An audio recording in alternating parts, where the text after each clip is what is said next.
ఓం గం గణపతయే నమః. ఐం సరస్వత్యై నమః. ఓం శ్రీమాత్రే నమః. ఆదిత్యాయ చ సోమాయ మంగళాయ బుధాయ చ గురుశుక్ర శనిభ్యశ్చ రాహవే కేతవే నమః. సూర్యాది నవగ్రహముల యొక్క అనుగ్రహం కలుగ్గాక. శరణాగత దీనార్థ పరిత్రాణ పరాయణే సర్వస్యార్తి హరే దేవి నారాయణీ నమోస్తుతే. శ్రీమాత అనుగ్రహం కలుగ్గాక. వీక్షించేటటువంటి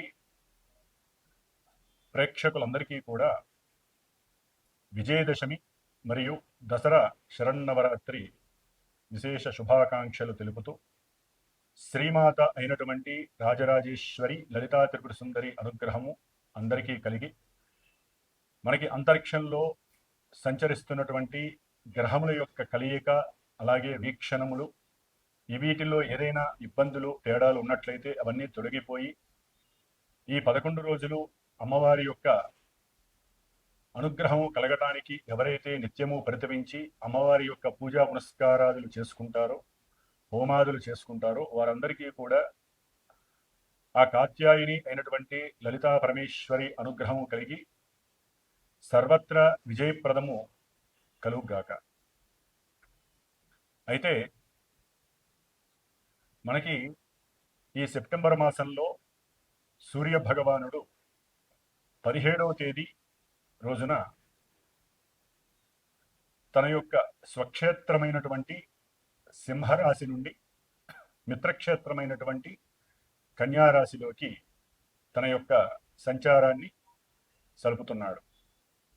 అలాగే మరి ఈ యొక్క సంచారం కన్యారాశిలోకి ప్రవేశించినటువంటి ఈ 17వ తేదీ సెప్టెంబర్ 17వ తేదీన మనము రవి సంక్రమణ రోజుగా పండగను చేసుకుంటాం. మరి ఈ యొక్క సెప్టెంబర్ మాసంలో వచ్చేటటువంటి భాద్రపద మాసములో 21వ తేదీ వరకు జరిగేటటువంటి మహాలయ పితృపక్షాల సందర్భంగా ఈ సంక్రమణంలో ప్రతి సంక్రమణము కూడా ఎంతోమంది తమ యొక్క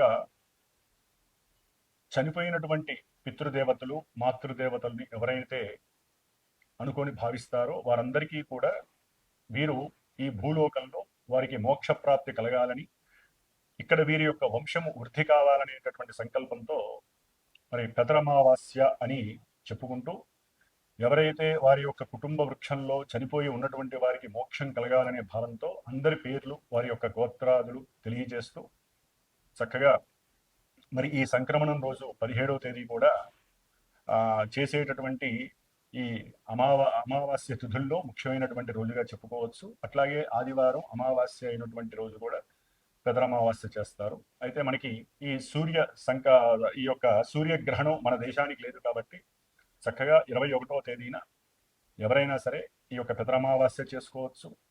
అట్లాగే మన యొక్క శ్రీమాత జ్యోతిషాలయ పీఠంలో ప్రతి అమావాస్య రోజు కూడా మరి హోమం జరుపుతూ ఉంటాము.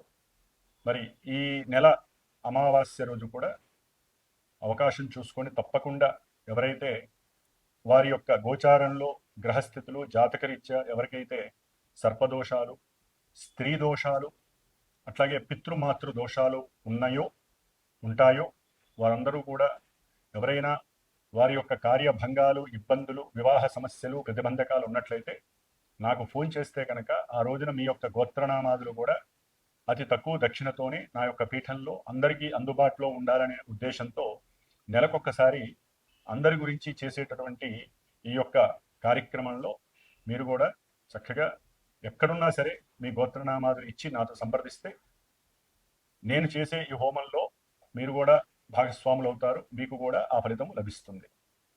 కాబట్టి ఈ యొక్క అవకాశాన్ని అందరూ సద్వినియోగం చేసుకోండి. ముఖ్యంగా ఈ యొక్క రవి సంక్రమణం కన్యారాశిలో జరిగినటువంటి రోజు నుంచి మరలా అక్టోబర్ 16వ తేదీ వరకు కూడా సూర్యుడు ఈ యొక్క సంక్రమణం నుంచి 3 నక్షత్రాలు మొట్టమొదటగా కన్యారాశిలో ఉన్నటువంటి ఉత్తర ఫల్గుని నక్షత్రము 2, 3, 4 పాదాలలోను అట్లాగే హస్తా నక్షత్రము 1, 2, 3, 4 పాదాలు చిత్తా నక్షత్రము 1, 2, 3, 1, 2 పాదాలు ఈ 9 నక్షత్ర పాదాలలో తను సంచరించేటటువంటి సమయంలో ఏ రాశులు అంటే ద్వాదశ రాశుల్లో మేషాది రాశి పర్యంతం మీనరాశి వరకు కూడా ఏ రాశుల వారికి ఈ సూర్యుడి యొక్క గోచారము ఏ విధంగా ఉంటుంది, ఆ స్థాన ఫలితం ఏ విధంగా ఉంటుంది అనేటటువంటి విషయంతో పాటుగా మరి మనకి కాలగోచారంలో ముఖ్యంగా 4 గ్రహాలు గోచార స్థితిని ఎక్కువగా మనకి నెల నెల ఈ మాస ఫలితాలను ఇస్తాయి. వాటిల్లో సూర్యుడు, బుధుడు, కుజుడు, శుక్రుడు. ఈ మాసంలో సెప్టెంబరు 13, 14, 15, 16, 17 ఈ యొక్క 4-5 రోజుల్లో దాదాపుగా సూర్యుడు 17వ తారీఖున రాశి మారుతున్నాడు. అట్లాగే కుజుడు 13వ తేదీ సెప్టెంబర్ 13వ తేదీన మరి ఇప్పటి వరకు ఉన్నటువంటి కన్యా రాశి నుంచి తులారాశిలోకి మారుతున్నాడు. అట్లాగే బుధుడు సెప్టెంబర్ 15వ తేదీ నుండి అక్టోబర్ 3వ తేదీ వరకు కూడా తన యొక్క స్వక్షేత్రము, మూల త్రికోణము, ఉచ్చక్షేత్రము అయినటువంటి తన యొక్క సొంత రాశి అయినటువంటి కన్యా రాశిలోకి మిత్రుడైనటువంటి రవితో కలిసి బుధాదిత్య యోగాన్ని అక్కడ ప్రదర్శిస్తున్నాడు. ఇది ఒక యోగ కాలము. అట్లాగే శుక్రుడు సెప్టెంబర్ 15వ తేదీ నుండి అక్టోబర్ 9వ తేదీ వరకు ఇప్పటి వరకు ఆయన కర్కాటక రాశిలో ఉండి ఇప్పుడు సింహరాశిలోకి తన యొక్క చారణ జరుపుతున్నాడు. కానీ ఈ శుక్రుడు కేతువుతో కలిసి రాహు చేత వీక్షించడం వలన శుక్రుడికి రాహుకేతువుల యొక్క దోషముతో మరి గ్రహణం పడుతుంది. శుక్రగ్రహణము అంటారు. సూర్యచంద్రులతో పాటుగా ప్రతి గ్రహానికి పడుతుంది. అందులో మరి ఈ శుక్రుడికి దోషం పడుతోంది. దీన్ని స్త్రీ దోషము అంటారు, శుక్రదోషం అని కూడా అంటారు. ఈ దోషం వలన రకరకాల సమస్యలు కలుగుతూ ఉంటాయి. ఆర్థిక పరంగా, సంతాన పరంగా, వివాహ యోగ పరంగా, కలిసి ఉన్నటువంటి దంపతులు దాంపత్య ఇబ్బందులు, కుటుంబంలో సమస్యలు, కలహాలు, కోర్టుకు సంబంధించినటువంటి సమస్యలు, ఇలా ప్రేమికులకి ఇదొక ఇబ్బందికరమైనటువంటి కాలము. ఎందుకంటే శుక్రుడు కేతువు కలిసి ఉండటం ద్వారా ఆర్థిక మాంద్యము కలగడానికి, అట్లాగే కుటుంబంలో దోషాలు కలగటానికి, ఎన్నో రకాలైనటువంటి భావాలను ప్రదర్శించేటటువంటి శుక్రుడు పాపగ్రహమైనటువంటి కేతువుతోనూ పాపగ్రహమైనటువంటి రాహుతోనూ కలిసి అంటే ప్రయాణం ఆ యొక్క శత్రుక్షేత్రమైనటువంటి సింహరాశిలో ప్రయాణం చేస్తూ ఆయన మఖా నక్షత్రము, పుబ్బ, ఉత్తరా నక్షత్రాల్లో సంచరించే సమయంలో రకరకాల పలు విధాలైనటువంటి గోచార ఫలితాలు మనకి కళ్ళకు కనిపిస్తున్నట్టు ఉంటాయి. అయితే ఇక్కడ ముఖ్యంగా వీక్షించేటటువంటి ప్రేక్షకులు ఒకటి గమనించుకోవాలి. జన్మతః మనం పుట్టిన సమయానుసారము ఆ రోజు యొక్క డేటు, సమయము, ప్రదేశము వీటిని బట్టి మనకంటూ ఒక జాతకము ప్రిపరేషన్ అయి ఉంటుంది. ఆ జాతకాన్ని అనుసరించి దశలు, అంతర్దశలు ఏమిటి, జాతకంలో మనం పుట్టినటువంటి సమయంలో లగ్నము, చంద్రుడు, రవి యొక్క లగ్నాలను బట్టి ఏ గ్రహాలు ఏ రాశుల్లో ఉన్నాయి, అట్లాగే దశలు, అంతర్దశలు ఇప్పుడు యోగ్యకరంగా ఉన్నాయా లేవా, వీటన్నిటిని బట్టి ఎక్కువగా మన జాతకం అన్వయిస్తూ ఉంటుంది, మనకి ప్రదర్శింపబడుతూ ఉంటుంది. ఆ గోచారంలో ఉన్నటువంటి గ్రహాలు ఆ గ్రహాలకి మిళితమై ఇప్పుడు మనకి ఏ విధమైనటువంటి శుభాలను కలుగు చేస్తాయి, ఇబ్బందులను కలుగు చేస్తాయని మాత్రమే ఉంటుంది. కాబట్టి ప్రేక్షకులు ఇది ఒకటి గుర్తుపెట్టుకోవాలి. ఇప్పుడు చెప్పేటటువంటి గోచారంలో అంతరిక్షంలో జరిగేటటువంటి ఈ గ్రహాల యొక్క యుతులు, వీక్షణలు, స్థితులను బట్టి జరిగేటటువంటివన్నీ మనకే జరుగుతాయి, మన రాశులకి, మన నక్షత్రాలకే జరుగుతాయి అనేటటువంటి ఆ యొక్క అన్వయించుకునే పద్ధతిని ముందు మనం బహిర్గతం చేయాలి. అంటే మన మనసులోంచి, బుద్ధిలోంచి బయటపడేసేయండి. ఓకే, ఈ విధంగా జరుగుతోంది కాబట్టి మనం ఈ విధంగా పూజలు అట్లాగే ఈ యొక్క దాన ధర్మాదులు చేసుకోవాలని మాత్రమే గ్రహించుకోండి. ముఖ్యంగా మనకి ఇప్పుడు ప్రసార మాధ్యమాలలో యూట్యూబ్ ద్వారా ఈ యొక్క గురువుల నుంచి వచ్చేటటువంటి ఎన్నో వాచకాలు వింటున్నారు, చక్కగా ఎన్నో విషయాలు తెలుసుకుంటున్నారు. అయితే మనకి ముందు ఫ్రేమ్లో వచ్చేటటువంటి థంబ్నెయిల్స్ కానీ ఆ యొక్క హెడ్డింగ్స్ కానీ చూసి ప్రలోభం చెందకండి. లోపలికి వెళ్ళి మేము చెప్పేటటువంటి విషయ పరిజ్ఞానం ఏ విధంగా ఉంది, ఏ విధంగా మీరు అన్వయించుకోవచ్చు అని మాత్రమే గమనించండి. ఎందుకంటే థంబ్నెయిల్స్, ఎడిటింగ్ వీటిల్లో ఎన్నో రకాలైనటువంటి ఆకర్షితులు అవటానికి చేసేటటువంటి ప్రయత్నాలలో కొంతమందికి ఇది ఆహ్లాదంగా ఉండొచ్చు, కొంతమందికి ఇది ఇబ్బందికరంగా ఉండొచ్చు. ఇబ్బందిగా ఉంది కదా అని చెప్పి ఆ రాశుల వారు, నక్షత్రాల వారు నాకు ఫోన్ చేసి ఇబ్బంది పెట్టడం అనేది తగదు. కాబట్టి లోపలికి వెళ్ళి అసలు చెప్పేటటువంటి విషయం ఏమిటి అనేటటువంటిది తెలుసుకోండి. చక్కగా మనకి జరిగేటటువంటి విషయ పరిజ్ఞానాన్ని అన్వయించుకోండి, పూజలు చేసుకోండి. భయభ్రాంతులకి గురి కామాకండి అని మాత్రము ఒక గురువుగా నేను మీకు చెప్పేటటువంటి భాష్య సూచిక. కాబట్టి అందరం కూడా ఇప్పుడు తెలుసుకుందాం ఏ రాశుల వారికి గ్రహాల యొక్క స్థితిగతులు ఏ విధంగా ఉన్నాయో తెలుసుకుంటూ చక్కగా ఇప్పుడున్నటువంటి గ్రహస్థితులను బట్టి మనకి ఏ మంచి జరుగుతుంది, ఏ రకమైన ఇబ్బందులకి ఏ రకమైనటువంటి మంత్రాలు లేకపోతే ఏ విధమైనటువంటి పూజలు చేసుకోవాలో చక్కగా మనం తెలుసుకుందాము. ముఖ్యంగా ఈ విజయదశమిలో ఈ 11 రోజుల్లో దుర్గాష్టమి రోజున మా యొక్క శ్రీమాత జ్యోతిషాలయ పీఠంలో దుర్గాష్టమి రోజున ఈ శుక్రుడు సూర్యుడి యొక్క సింహరాశిలో కేతువుతో రాహుతో వేధ బాధ చెందుతున్నట్టుగాను, శుక్రగ్రహ దోష పరిహారార్థమై మరి అంతటి స్త్రీ శక్తి అయినటువంటి అమ్మవారు శుక్రుడి యొక్క అధిష్టాన దేవత కాబట్టి ఆ దుర్గాదేవి అనుగ్రహాన్ని చండీ రూపకంగా చండీ సప్తసతి పారాయణ హోమం జరుగుతుంది. కాబట్టి ఎవరైనా సరే శుక్రగ్రహానికి సంబంధించినటువంటి నక్షత్రాలు భరణి, పూర్వ ఫల్గుని, పూర్వాషాఢ నక్షత్ర జాతకులు, వృషభ రాశి, తులారాశికి సంబంధించిన వాళ్ళు శుక్ర మహర్దశ అంతర్దశలు జరుగుతూ ఎవరైతే ఇందాక చెప్పినటువంటి ఇబ్బందుల్ని ఎదుర్కొంటున్నారో, స్త్రీ దోషాల వలన ఎన్నో సమస్యలు పడుతున్నారో, అంటే స్త్రీకి సంబంధించిన ఇబ్బందులు ఏదైనా కావచ్చు, భార్య కావచ్చు, బయట వాళ్ళు కావచ్చు, కాబట్టి కొన్ని అనారోగ్య సూచికాలు పడుతున్నారో, ధనపరమైన ఇబ్బందులు పడుతున్నారో, కోర్టు సమస్యలకు సంబంధించిన పరిస్థితులు పడుతున్నారో, ఇది ఒక మహద్భాగ్యమైనటువంటి సమయంగా భావించి మీరందరూ కూడా అవకాశం ఉంటే మీరు చేసుకునే పూజలు మీరు చేయండి, అమ్మవారి ప్రదక్షిణాలు అమ్మవారు చేయండి.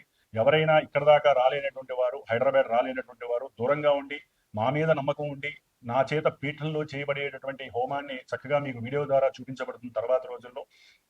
అట్లాగే చేసిన ప్రసాదం కూడా మీకు అందజేయబడుతుంది. కాబట్టి ఎవరైనా సరే ఈ యొక్క హోమంలో చక్కగా ఉన్నంతలో తక్కువ దక్షిణలో చేసేటటువంటి ఈ యొక్క హోమానికి ఎవరైనా కనుక మనస్ఫూర్తిగా చిత్తశుద్ధిగా నమ్మి చేయించుకోగలిగితే ఫోన్ చేయండి. తప్పకుండా చేసి మీకు దానికి సంబంధించిన వీడియో మీకు చేరుతుంది. అట్లాగే దానికి సంబంధించిన హోమ భస్మము, కంకణ భస్మము కూడా మీకు చేరుతుంది. కాబట్టి ఇప్పుడు మనకి ద్వాదశ రాశుల యొక్క పరిస్థితులు ఏ విధంగా ఉన్నాయో తెలుసుకుందాం. ఓం శ్రీమాత్రే. ధనస్సు రాశి.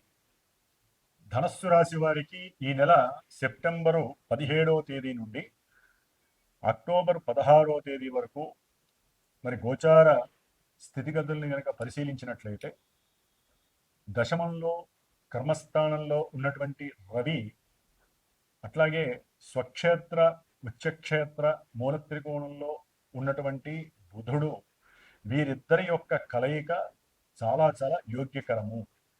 అట్లాగే లాభస్థానంలో ఈ నెల 13వ తేదీన కుజ భగవానుడు రావటం చేత ఇంకా విశేషప్రదము.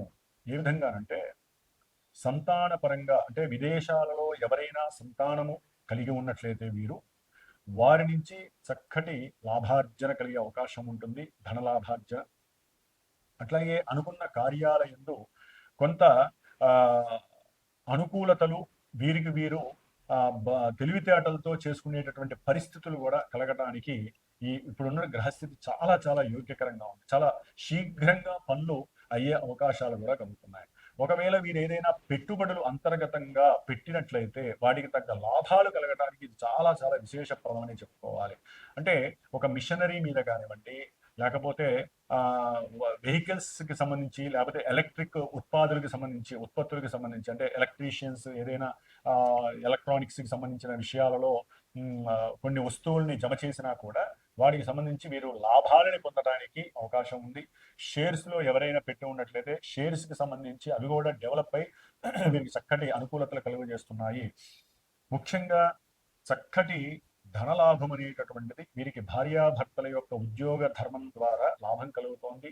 బంధువుల యొక్క సహాయ సహకారాలు, మాట సహాయం వలన, తండ్రి యొక్క సహాయ సహకారాలు, పిత్రార్జిత లాభం వలన, ఆకస్మికంగా కలిగే చిన్న చిన్న మార్పుల వలన ధనస్సు రాశి వారికి చక్కటి అనుకూలమైనటువంటి ఆర్థిక ధనలాభాదులు, కీర్తి ప్రతిష్టలు జరుగుతున్నాయి.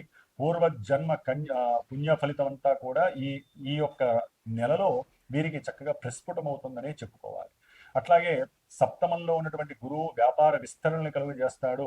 వ్యాపారంలో వీరు ఏదైతే ఏకాగ్రత, కొన్ని ప్రణాళికలు తయారు చేసుకొని పెట్టుకున్నారో అవి ఇప్పుడు వారికి అనుకూలమైనటువంటి పరిస్థితులు కుజుడిని చూడడం ద్వారా చక్కటి లాభం కలుగుతోంది. గృహ సంబంధిత, భూ సంబంధితానికి సంబంధించిన రియల్ ఎస్టేటర్స్ కానీ, గృహాలు కట్టే కాంట్రాక్టర్స్ కానీ, బిల్డర్స్ కానీ వీరికి చాలా అత్యద్భుతమైనటువంటి సమయము ధనుస్సు రాశి వారికి. ఎవరైనా ఇల్లు కట్టుకుందామన్నా సరే గవర్నమెంట్ బ్యాంకుల ద్వారా ధన సహాయము తొందరగా లభించే అవకాశం కూడా కలుగుతోంది. సంతాన పరంగా ఎవరైతే ఆలోచిస్తున్నారో సంతాన భాగ్యము కలగడానికి ధనుస్సు రాశి వారికి అనుకూలంగా ఉంది. 3లో ఉన్నటువంటి రాహు, దశమంలో ఉన్నటువంటి రవి బుధులు, అట్లాగే లాభంలో ఉన్నటువంటి కుజుడు, సప్తమంలో ఉన్నటువంటి గురుడు చాలా చాలా విశేష యోగాలు ఇస్తున్నారు. భాగ్యంలో ఉన్నటువంటి శుక్రుడు కూడా చక్కటి లాభస్థితిని కలుగజేస్తున్నాడు. ప్రయాణాలందు ఆసక్తి ఉంటుంది. అమ్మవారి యొక్క దివ్యదర్శన భాగ్యం చేయాలనుకుంటారు. అయితే కొన్ని ఆటంకాలు, విఘాదాలు కలుగుతాయి ఈ కేతువుతో కూడుకుని ఉండటం వలన. వాటిని అధిగమించేటటువంటి ప్రయత్నం ముందుగా గణపతి యొక్క ప్రార్థన చేసుకోండి. ఆపదామపహత్తారం దాతారం సర్వసంపద లోకాభిరామం శ్రీరామం భూయో భూయో నమామ్యహం అనుకోవడం. అట్లాగే సర్వమంగళ మాంగళ్యే అనేటువంటి ఆ మంత్రాన్ని కనుక చదువుకొని మీరు కనుక ప్రయాణం ఆరంభించినట్లయితే ప్రయాణానికి సంబంధించి ఆటంకాలు ఇబ్బందులు తిరిగిపోయి భాగ్య సంపద కలుగుతుంది.